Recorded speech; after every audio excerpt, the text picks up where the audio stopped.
इस मंच की अध्यक्षता कर रहे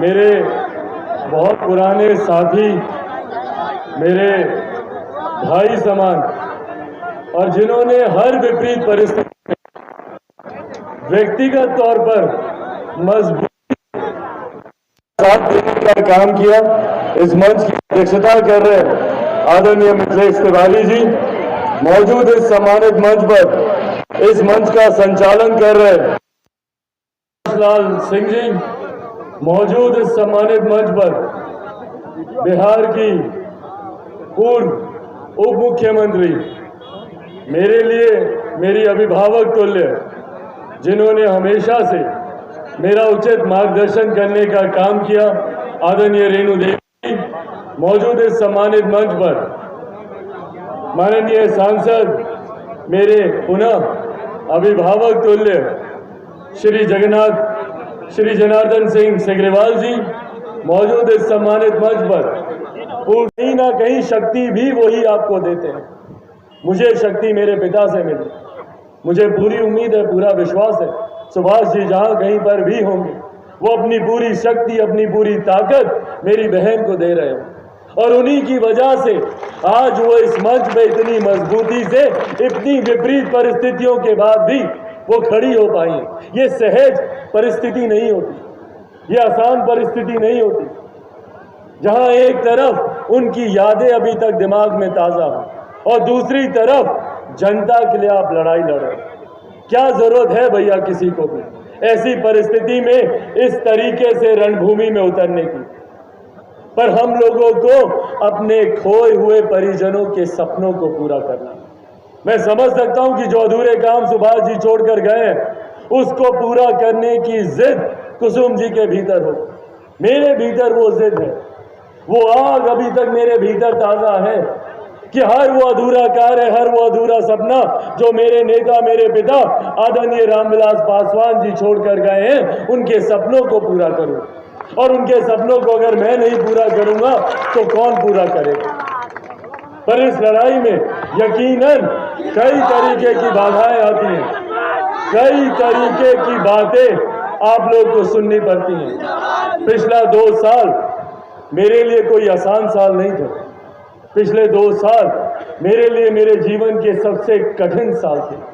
मेरे पिता के निधन के बाद जिस तरीके से एक के बाद एक विपरीत परिस्थितियां मेरे सामने आई, एक के बाद एक जिस तरीके से मेरे ऊपर वार किए गए, क्यों भैया, क्यों मेरे ऊपर ये सारे वार किए गए? मुझे मेरे घर परिवार से अलग करना, पार्टी को से अलग करना, पार्टी को तोड़ना, क्यों? क्या कसूर क्या था चिराग पासवान का? इन्होंने मुझे घर से निकाल दिया, पर चिराग पासवान नहीं टूटा, क्योंकि जो लोग ये सोचते हैं कि चिराग पासवान इनके द्वारा किए गए वार से टूट जाएगा, निराश हो जाएगा, वो लोग भूल जाते हैं कि चिराग पासवान शेर का बेटा है, रामविलास पासवान का बेटा। ना टूटूंगा, ना झुकूंगा, और डरता तो भैया मैं किसी से नहीं। जितनी ताकत आजमानी है मुख्यमंत्री नीतीश कुमार जी को, आजमा लीजिए मुख्यमंत्री जी। चिराग पासवान सीना तान के आपके सामने खड़ा है, जितने वार करने बहस कीजिए। चिराग पासवान आपकी नीतियों का विरोध करता है। मैंने कभी मुख्यमंत्री जी पर कभी कोई व्यक्तिगत टिप्पणी नहीं की, मेरे संस्कारों में ही नहीं है। मुझे सिखाया गया है कि अपने से बड़ों का, अपने से बुजुर्गों का हमेशा सम्मान करना। आज भी मुख्यमंत्री मिलते हैं तो मैं उनका पांव छूता हूं, पर वहीं पर मुख्यमंत्री किस तरीके की ओछी टिप्पणियां करते हैं मेरे बारे में, मेरे परिवार के बारे में, और उसके बाद वो बोलते हैं कि उन्होंने मेरे पिता को सम्मान देने का काम किया। कल जिस तरीके से, जिस अभद्र भाषा का इस्तेमाल मुख्यमंत्री नीतीश कुमार जी ने मेरे पिता के बारे में किया, जो आज इस दुनिया में नहीं है, जो आज जीवित नहीं है, और उनके बारे में मुख्यमंत्री जी ऐसी बातें करते हैं, व्यक्तिगत बातें करते हैं उनके बारे में। आज तक मैंने, मेरे परिवार ने, मेरे नेता, मेरे पिता ने कभी भी मुख्यमंत्री जी के व्यक्तिगत जीवन के बारे में कभी कोई टिप्पणी नहीं की। चिराग पासवान ने कभी उनके बारे में कोई व्यक्तिगत बात नहीं की। हाँ, उनकी नीतियों का मैं विरोध करता हूं।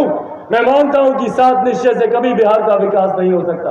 नली गली बनाना, हर घर में नल का जल पहुंचाना, ये विकास के मापदंड नहीं होते। विकास करना है तो बिहार में बेहतर यूनिवर्सिटीज दीजिए, कॉलेज दीजिए, स्कूल दीजिए, बेहतर अस्पताल दीजिए, IT सेक्टर लाके दीजिए। सही मायनों में अगर आप बिहार के विकास की चिंता करते हैं मुख्यमंत्री जी, तो सबसे पहले तो बिहार को जो आपने जातिवाद में बांट के रखा, अंग्रेजों के जमाने की नीति आज भी मुख्यमंत्री जी इस्तेमाल करते हैं, डिवाइड एंड रूल की पॉलिटिक्स। जब जब इनको लगता है कि इनके वोट बैंक में सेंध पड़ रही है, तो इन्होंने हम लोग को बांटने का काम किया। यहां आने के बाद जीत का आग्रह करना, या आप लोगों का उत्साह देखने के बाद और इतनी भारी संख्या में आप सबकी उपस्थिति देखने के बाद एक बात तो भैया पूरी तरीके से तय है कि हमारी बहन कुसुम देवी जी की जीत में अब कहीं कोई बाधा नहीं है, कहीं कोई संदेह नहीं। लड़ाई मात्र जीत के मार्जिन को बढ़ाने की है, अधिक से अधिक मतों से इनकी जीत हो, इस बात को हम लोग को सुनिश्चित करना है। और उसके पीछे कारण है क्योंकि जरूरत है बिहार की विधानसभा में ऐसे नेताओं को भेजने की जिन्होंने व्यक्तिगत तौर पर उस पीड़ा का अनुभव किया हो, जिस पीड़ा से आए दिन हम लोग गुजरते हैं। फिर निर्णय किया कि भाई हम लोग के घर में हम लोग ने 5 साल के लिए सुभाष जी को बनाया था, हर कीमत पर हम लोग यह देंगे। और मैं आप सबका आभारी हूं कि इसके लिए सबसे ज्यादा, चूंकि हम गुजरे नहीं है, सबसे ज्यादा फीडबैक हमें से मिले नहीं। सब कोई कह रहा है कि नहीं भाई अपन जो करे कोई करी, एक बार जरूर उनकर पत्नी के टिकट में लेके जाए। हम गोपालगंज के कम से कम 300-400 लोग से व्यक्तिगत फोन से पूछ रहे, सब कोई की इच्छा रहे और रउआ लोग के इच्छा के सम्मान करके हमने सभी काम करनी।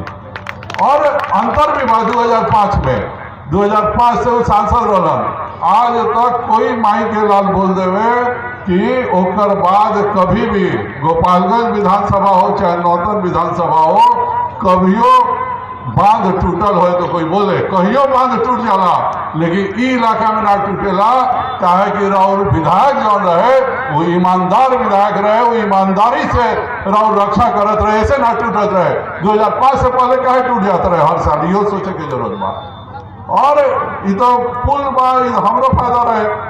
मायावती जी के तैयार ना भई पुल बनत रहे बिहार उत्तर प्रदेश के बीच में। हम जो उस समय नीतीश जी हमने सबके साथ रहना, हम उनका से निवेदन करनी 2009 में कि भाई अगर मायावती तैयार नहीं हो रही है तो हमारा जादवपुर में पुल दे दीजिए। हम लोग का गोपालगंज सब तरह से एक है, आधा खैर अगर गोपालगंज के कोनो रिश्तेदारी चंपारण में नहीं है, चंपारण के रिश्तेदारी गोपालगंज में नहीं है, तो एक मतलब वो आदमी हिया के रहे वाला नहीं है। क्या सही बात है कि ना? सही बात बा हो। तो यही से कहने की पुल जोड़ दी, हमने सबके काम हो जाए। पूरा केंद्र सरकार के पैसा रहे, दोनों तरफ के पैसा माननीय नीतीश जी दिला और ये पुल बनल। और लगातार हमने सब सुधार के काम करा था। आज एक पर नेशनल हाईवे बना था, अभी और बगल में शिवराजपुर के पास फैन से शिवराजपुर में मेरे नौतन के पास एगो एक्सप्रेसवे बना था कि एगो रउआ के हन्ने फोड़ लेना, हन्ने एक्सप्रेस वे दू के बीच में रउआ लोग रहे। तो चुनाव के पहले अपन जनता से ही छुपाए कि हम दारू के धंधा के ले मानी, हमारा ऊपर एक साइड के केस बा, तो वो कभी जनता के भलाई करी का? कब करी? तो इस सोचे के बाद बा, एक तरफ हमने सब खड़ा बानी, एक तरफ ऐसे ही लोग खड़ा बा। दुद्दू को मुख्यमंत्री के जिला हो, कहे ना आज ले काम हो, इलाज कहता हमरा के कुछ दिन दे दी, तोरा के कितना दिन देवल जाए भाई? 15 बरिस तो तुहे लोग राज कहलो, तोरे मुख्यमंत्री के जिला रहे, जरा एगो काम तो गिना देता नो, बोले से पहले गिना देता कि हमारे माई मुख्यमंत्री रही, हमारे बाबूजी मुख्यमंत्री रहलन, तो हम फलना कहीं नहीं, चिलना कहीं नहीं, ढेकना कहीं नहीं। हमनियों सब जरा सुन लेती, हमनियों सबके ज्ञान बढ़ जाई कि गोपालगंज में देखी हई काम तो इनकर बाबूजी एगो थावे मंदिर बा, ओकरो के इंतजार करे के पड़ल कि कब नारायण प्रसाद पर्यटन मंत्री होके तो 60 करोड़ रुपया थावे मंदिर के मिले। ओकरो खातिर मुख्यमंत्री ना कैलन, आज के दर्शने करत रह गइलन। हमने सब बनैली तो सबसे पहले नारायण जी को बोलनी कि कुछ करी चाहे ना करी, अपन क्षेत्र में तो बनेबे करी और कम से कम हमार औरे राज के मंदिर और थावे माई के मंदिर पूरा हमनी सब के इलाका के ये दूगो मंदिर बा, ई दुनू पर रउआ के पैसा देवे के बा।